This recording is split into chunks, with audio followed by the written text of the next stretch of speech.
இதயம் wishes you a very happy new year.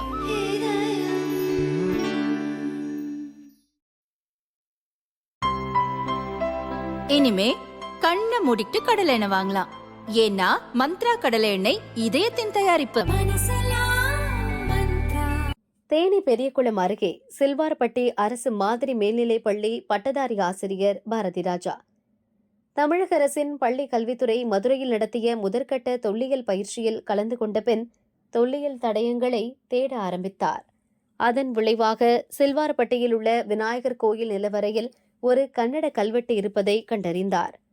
Ramanathapuram தொல்லியல் ஆய்வு நிறுவன தலைவர் ராஜகுரு, நூர்சாகிபுரம் சிவக்குமார், ஆசிரியர் பயிற்றுனர் முருகேச பாண்டியன், அருப்புக்கோட்டை SPK கல்லூரி வரலாற்றுத்துறை பேராசிரியர் ராஜபாண்டி ஆகியோர் கல்வெட்டை நேரில் ஆய்வு செய்தனர்.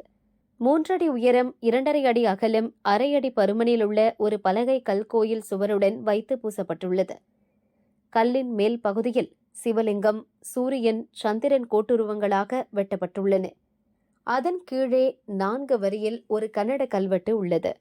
கல்வெட்டின் எழுத்து அமைப்பு மூலம் அது கிபி 16ஆம் நூற்றாண்டை சேர்ந்தது என்பது தெரியவந்தது. அதில் ஸ்ரீ ஹாலபையா கவுடர கிராம வேல் பராரப்பட்டா என கன்னடத்தில் எழுதப்பட்டுள்ளது. ஸ்ரீ ஹாலபையா கவுண்டரின் ஆளுமைக்குள் உள்ள ஒரு கிராமத்தின் எல்லைகள் என்பது இதன் அர்த்தமாம். விஜயநகர நாயக்கர் ஆட்சி காலத்தில் ஊர் நிர்வாகத்திற்காக நாட்டாண்மை என்ற பதவி இருந்தது. இவர்களை மன்னர் அல்லது பாளையக்காரர்கள் நியமித்திருக்கிறார்கள். இவர்களின் பொறுப்பில் 1 முதல் 5 ஊர்கள் வரை இருந்தது மன்னர்களின் செப்பேடுகள் மூலம் அறிய முடிவதாக ராமநாதபுரம் தொல்லியல் ஆய்வு நிறுவன தலைவர் ராஜகுரு கூறினார். அப்போதைய இவ்வூரின் ஆட்சியாளராக ஸ்ரீ ஹாலபைய கவுண்டர் இருந்திருக்கலாம்.